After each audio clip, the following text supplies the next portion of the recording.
Les Genottes concluaient leur mi-saison à la 8e place, après 4 mois d'efforts pour se maintenir dans le milieu du tableau.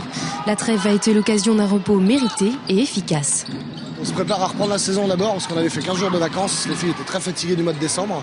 Donc on avait tout coupé pendant 15 jours. Et on a repris cette semaine intensivement avec la Coupe de France samedi dernier, avec un entraînement, un match. Et cette semaine, 4 entraînements, dont une opposition avec La Roche-sur-Yon cette semaine. Donc le travail de cette semaine qui a été très dur, parce qu'on savait que Perpignan était une grosse équipe, a payé en fait. On a pensé que la fatigue allait nous jouer des tours pour préparer la suite du mois de janvier. Mais aujourd'hui, le fait de s'entraîner avec de la qualité toute la semaine nous a permis de battre Perpignan. Pour leur première rencontre de l'année, les joueuses du Poiré-sur-Vie avaient fort à faire face à Perpignan, le leader du classement.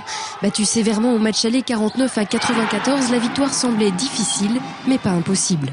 L'équipe de Perpignan qu'on a dérouté un petit peu parce qu'on avait pris 45 points là-bas quand même à un match aller.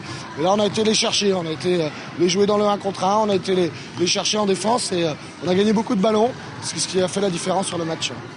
Victoire 64-52 pour le Poiré-sur-Vie qui a su faire la différence en gardant son calme face à une équipe de Perpignan remontée où chaque perte de ballon se transformait en mêlée. Heureusement, le public était là pour soutenir son équipe et lui donner confiance pour les prochains matchs. Sur un championnat de N2, il faut gagner nos matchs à domicile. Pour le maintien, il faut 12 victoires. Il reste encore du chemin et il reste encore quelques matchs à domicile.